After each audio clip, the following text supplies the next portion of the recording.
One of these is a love at first sniff. I need a bottle tomorrow. Then there's one of these that literally smells like a designer fragrance that I already own. Then there's one that is absolutely signature scent worthy. And then there is one that is absolutely horrible and I need to scrub it off immediately. Let's get on into it. Welcome back to the channel, everyone. The Santa Maria here, and this is a video I know you all are going to enjoy because we got some newness in here and I'm giving you all first impressions, initial thoughts on some BDK fragrances. I actually will consider this my part 3 of sampling BDK fragrances because I do have a part 1 and a part 2 of sampling some other well-known fragrances already in their collection. Definitely check those videos out in your own leisure. But alas, I decided to order 4 samples directly from BDK. Yes, little paper and everything. I ordered directly from BDK, which is based in Paris. So it took about a week to get here and I ordered 4 fragrances. 2 of them are old fragrances that kind of were hyped up, and then the other 2 are new releases for 2023 that I know y'all want to know my thoughts on. As always, lipstick of the day today. I went all the way glam. It just kind of happened.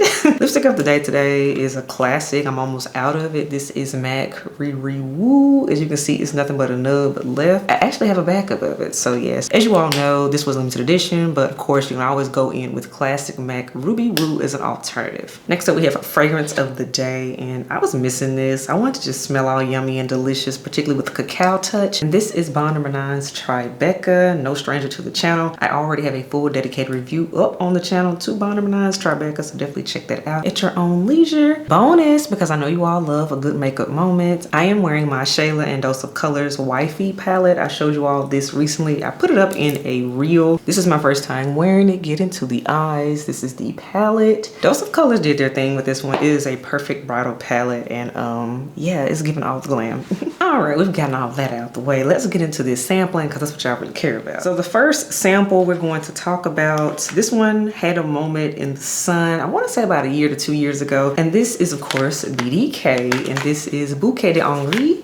That's what it is. One thing I like about the samples is they have the names on the boxes, so you don't have to wonder, okay, what did I get? I don't know. So, all right, I'm gonna take this out. And by the way, because I know somebody's gonna ask this, I have actually worn all of these on skin. So this is a first impression of on the paper, as well as I've actually worn it on my body, because I know that's a thing on first impressions. Just wanna go ahead and clarify that. Handy dandy scent strip to reacquaint ourselves with this fragrance. This is a fragrance, it just looks pretty because the juice is pink. And of course I have the pictures of the full-size bottles up here on the channel for y'all. So I'm gonna spray that, but in the meantime, I'm also gonna read the formal notes to you. So for Bouquet De Hongrie, the top notes are pear, blackcurrant, strawberry. Then we have hard notes of rose of Turkey, jasmine sambac, and Lauranox. And then we have base notes. We have musk, cedar, and amber. So it's a lot going on in here. Basically, this is a fruity situation is what I'm getting. Fruity, musky type of scent. But here's the thing, this is pretty and the juice is girly pink and all of that. So it's definitely a pretty girl fragrance. But here's the thing, y'all. I smelled this and I said, no, I know what this smells like because it's something I already own. And more than likely, it's something you already own as well. And that fragrance is, yeah, Daisy by Marc Jacobs. This is the Oh So Intense. And in particular, I want to say it is the Oh So Intense version. When I tell y'all, I smelled these next to each other. And in fact, I'm going to spray it just to reacquaint my nose because I had a whole like testing series going on. Because with the Daisy Oh So Intense, there is a note of strawberry. It's very prominent. And as you all heard, the top note in here is also a strawberry note. So I was like, yeah, this is giving me Daisy Oh So Intense. Yeah. And actually, I like the Daisy Oh So Intense more. Here's the other thing I gotta say with the Bouquet De Hongrie. Yeah, it's pretty and all that. It already smells like a designer fragrance that hello, I already have. But also too, the longevity is bad. I mean, maybe 3 hours, maybe 4 if you overspray. So personally, just get Daisy Oh So Intense, which y'all know the story on my Daisy Oh So Intense. I found this in TJ Maxx for $40, so I didn't even spend full price on it. Yeah, I know BDK is more so niche and all that, but Bouquet De Hongrie, no, the performance and the fact it smells just like a designer is a no for me. So that's a pass in my opinion. The Daisy is actually stronger, yeah. All right, moving forward. The next fragrance that I was intrigued by because this one got really hyped up here on YouTube last year, particularly in the cooler weather. And this is BDK's, which one? Tabac Rose. Yes, BDK's Tabac Rose. Everybody was saying how this was amazing. It's so different. It's supposed to be a rose tobacco type of fragrance. So like I did with the first fragrance, I'm going to spray it on our handy dandy test strip, let it dry down. And yeah, we're gonna talk about this one because yeah, I got a story on it. Okay, notes of Tabac Rose. We have top notes are pink pepper from Madagascar, plum accord, and lemon from Italy. Okay, so sounds promising, right? Heart notes, we have rose from Turkey, cinnamon from Madagascar, and then we have a chocolate accord in here. And we have base notes of tobacco absolute from the Balkans, patchouli oil from Indonesia, and labdanum resin from Spain. Okay, this is a very international, global situation of a fragrance. I sprayed this fragrance and it immediately smells like cough syrup, a cherry favorite cough syrup, and I started gagging. Like even it being sprayed right now, like I'm being nice, I'm trying to hold it all in together, but when I tell you, I absolutely hate this fragrance, and I haven't felt that strongly about a fragrance in a very long time. This is horrible to me. This is an absolute no. I don't understand how this got hyped up. This is terrible to me. And then I even sprayed it on skin to try to be nice and say, well, maybe it might be different. Maybe notes might pull different on skin.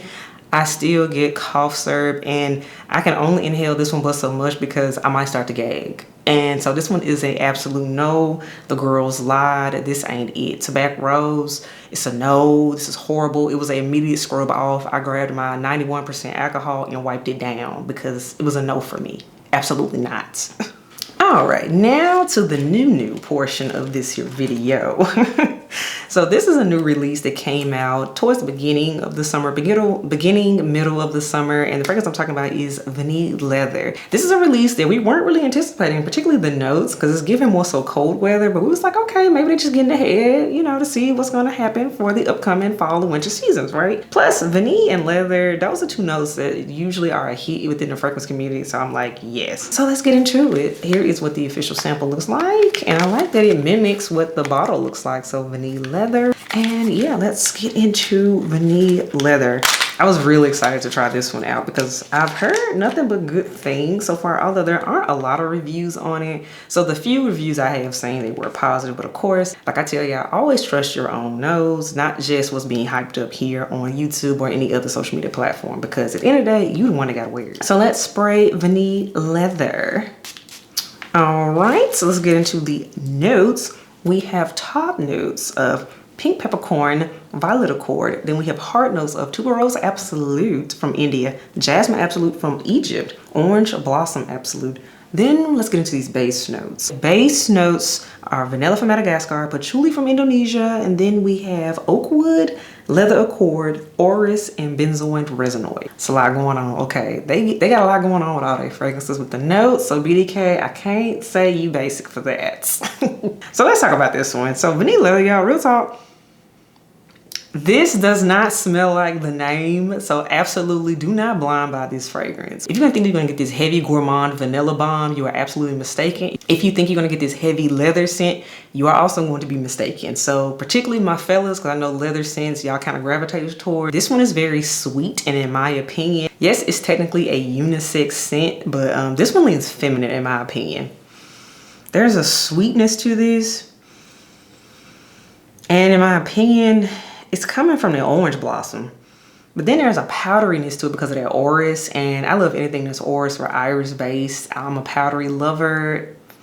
This right here, I like it, and to me this is a signature scent because even though the name smells like it ought to be a fall winter type of scent, I could wear this scent year round. It was just very pleasant, and I got a good nice wear out of it. I got about a good 6 hours out of this scent on me without me necessarily overspraying, because I mean you can't really do that, it's a sample, but it lasted pretty decent. But there's a sweetness, a little slight floral to it. I don't really get vanilla, I don't really get leather, so it's not, please do not blind buy this fragrance. Please sample it. Hope it comes to a lot more places, because right now in the US, it's not really available. You have to get it from overseas right now. At least, like I said, I had to get it from BDK themselves, and they in Paris. But this is very, very nice. Very, very much a signature scent where I would just wear this every day. This is a blind reach of a fragrance. So for that, I do like it and could possibly consider getting a full bottle of it. But alas, I would have to wait till it came to the United States, so I don't have to pay for no extra shipping or nothing like that. Just, you know, just gotta be real about that. Vanille Leather. All right, and now for the last one, this is the hot off of the press latest release. This is the one I have been most excited about because if you've been following me, if you've seen my review, you know I love original Pas Ce Soir. It was the one that made me decide to take the plunge and get a full bottle from the house of BDK. I love this scent. I was also one of those people that was in BDK's DMs requesting an extrait version, and they listened to their audience. So kudos to BDK for that. And they gave us BDK Pas Ce Soir Extrait, which is, oh wow. Just the fact they did it and they listened, that right there, the brand has earned kudos in my book, because as you all can tell by my reviews when it comes to BDK, they can be very hit and miss with me. It's a 50-50 chance I'm gonna like it or hate it. So that's why I always say with BDK, please do not blind buy. But y'all, let's get into Pas Ce Soir. I was like, please let this be what I think it's gonna be. I need it to be what I need it to be. Don't get too fancy with it. Okay, so y'all, here is the official sample, Pas Ce Soir Extrait. And they have the whole teal black thing. Now the bottle kind of was interesting and a whole promo for it. I wouldn't expect that whole deep dark thing, but to be fair, they did it with the Gris Charnel Extrait, which now to be fair, that one is definitely way more smokier and woodier and more masculine leaning in my opinion. But this one, I was like, I don't know. I hope this doesn't end up leaning too masculine because Pas Ce Soir is mainly enjoyed by the ladies. I've just noticed a trend in that. So all right, y'all, let me get a clean testing strip and we're gonna get into BDK Pas Ce Soir Extrait. All right, we have our sample and let's get into it. Confession, I have the biggest dent in this one because this was one I was most excited about. So just gotta go ahead and be real about that one. But let's talk about Pas Ce Soir Extrait. And of course, I have OG Pas Ce Soir right here next to its new, older, bigger brother, sister, however you want to call it. So, you know, for the occasion, you had to show up. But let's talk about the notes. Okay, so first and foremost, yes, the Extrait is more expensive than the original. The Extrait is $280. So I want to put that out there. So yeah, it's pushing almost $300. But okay, let's talk about this, y'all. Top notes, we got black pepper essence. Then we have a ginger essence. We have cocoa extrait. We have pear and we have tangerine. Heart notes are jasmine absolute from Morocco, quince chutney, and then we have orange blossom. Base notes are patchouli from Indonesia, benzoin, cashmere, vanilla, and then we have ambroxan to round things out. Okay, y'all, let's get into it. What do y'all want to know? When I say they understood the assignment, this is what we wanted. This is literally what we wanted. And I say that again as an OG Pas Ce Soir lover. We all know with the original, we wished it would last a little bit longer because we really enjoy this fragrance. It just smells like a good, fizzy, fruity, good time, right?